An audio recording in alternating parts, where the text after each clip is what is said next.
Hello बेटा, सुप्रभातम। चलिए अब मैं आपके लिए फिर एक वीडियो लेकर आ गई हूँ।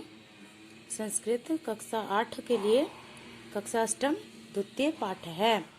पाठ का नाम है बिलस्य वाणी ने कदापि मैं श्रुता, यानी बिल की वाणी मैंने कभी नहीं सुनी।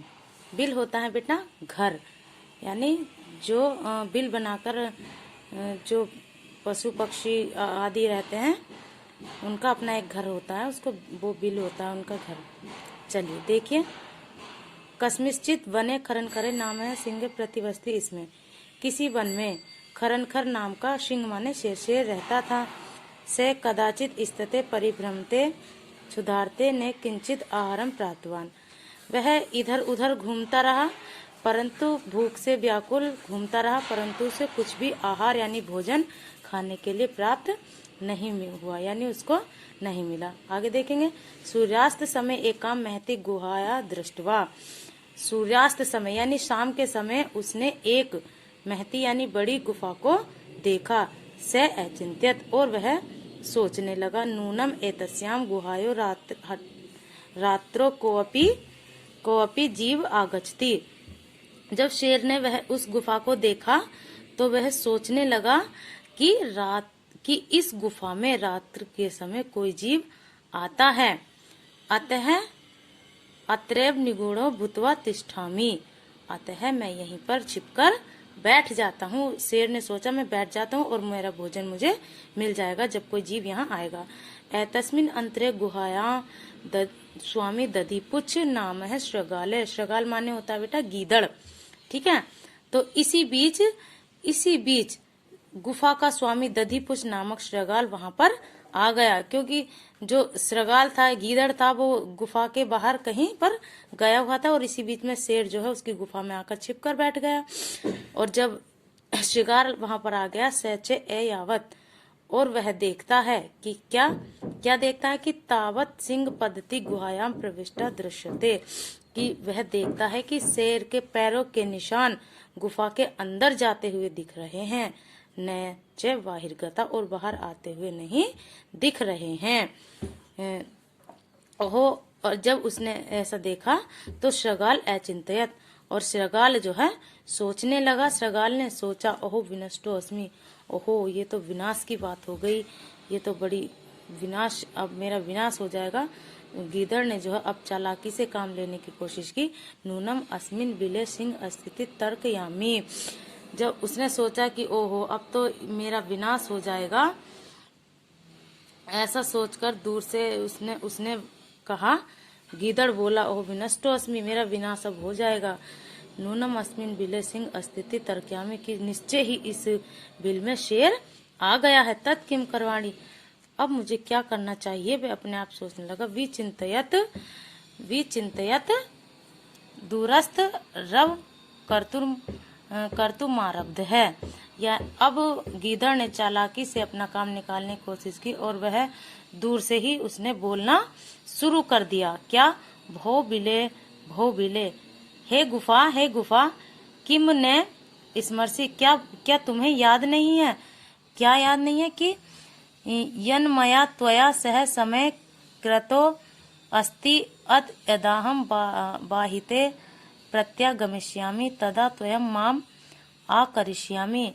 तो उसने उसको याद दिलाया कि हे गुफा, कि हम दोनों, तुम्हारे साथ मेरा समझौता हुआ था कि जब मैं बाहर से लौटूंगा तो तुम मुझे पुकारोगी, और यदि तुमने मुझे नहीं पुकारा तो मैं यदाहम वाह्यात प्रत्यागमिष्यामि, यदि मैं बाहर गया और तुमने मुझे नहीं पुकारा तो मैं तरही अहम द्वितीयम बिलम यास्यामि, तो मैं दूसरे बिल में चला जाऊंगा। ऐसा वह सोचने लगा। अथ एतच्छ्रुत्वा सिंहः अचिंत्यत। इसके बाद यह सुनकर शेर ने सोचा, क्या सोचा, कि नूनम ऐसा गुहायाम स्वामी ने सदा आह्वानम करोति, कि निश्चय ही यह गुफा अपने स्वामी को पुकारती होगी, उसका आह्वान करती होगी, परंतु मदभयात न किंचित बदती। परंतु ये गुफा जो है, इस गुफा में मैं जो आ गया हूँ, इसलिए यह गुफा कुछ भी नहीं बोल रही है।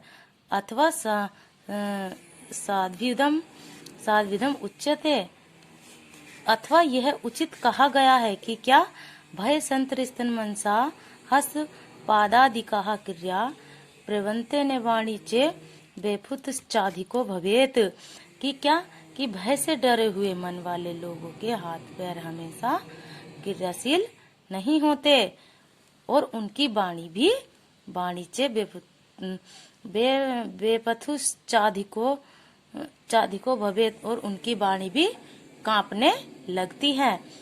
तदहम अस्याम आह्वानम करोमि। अब गुफा जो है आह्वान करने लगती है। अब जो गुफा वो तो वह सोचता है कि अब मैं इसे पुकारता हूँ, कि गुफा बोलती होगी तो इसलिए अब मैं बोलूंगा तो वो गुफा को ही समझेगा, इसलिए मैं पुकारता हूँ। एव से बिले प्रवश्य में भोज्यम भविष्यति। अब मैं इस गुफा को पुकारता हूँ, इस तरह वह बिल में प्रवेश करके मेरा भोजन बन जाएगा। इथम विचार्य सिंह सहसा श्रगालस्य आह्वानम करोति। इस विचार से जो है शेर उसका आह्वान करने लगता है, यानी उसको पुकारने लगता है। सिंह से उच्च गर्जनम प्रतिध्वनिना सा गुहा उच्च श्रगालम आह्वानम। सिंह जो है उच्ची गर्जना में, यानी तेज आवाज निकाल कर वह गुफा से ऊंचे ध्वनि में श्रगाल का आह्वान करता है। अनेन अन्यपि पशवे भयभीता एवं, और शेर की आवाज सुनकर अन्य पशु भी जो है क्या हो जाते हैं, भयभीत हो जाते हैं। श्रगालो अपि तथे दूरम पलायमान इमं पठत, और उसकी आवाज सुनकर जो है श्रगाल भी दूर चला जाता है, वहां से दूर भागते हुए चला जाता है। इस इमं पठत ऐसा कहा गया है कि अनागतम ये कुरुते से शोभते से सोच्यते योने करोत्यनागतम वनयत्र संस्थस्य समागता जरा विलस्य वाणी ने कदापि में श्रुता। कि जो भावी दुख को सोच लेता है वह शोभा पाता है, जो भावी दुख को नहीं सोचता वह उसे शोक करना पड़ता है। इस वन में रहते हुए मुझे बुढ़ापा आ गया है। इस वन में जरा माने होता है बुढ़ापा। इस वन में रहते हुए मुझे बुढ़ापा आ गया है, परंतु मैंने कभी बिल की वाणी नहीं सुनी। यह कौन सोचता है, गीदड़। अब देखिए बेटा, चित्र के माध्यम से आप समझेंगे।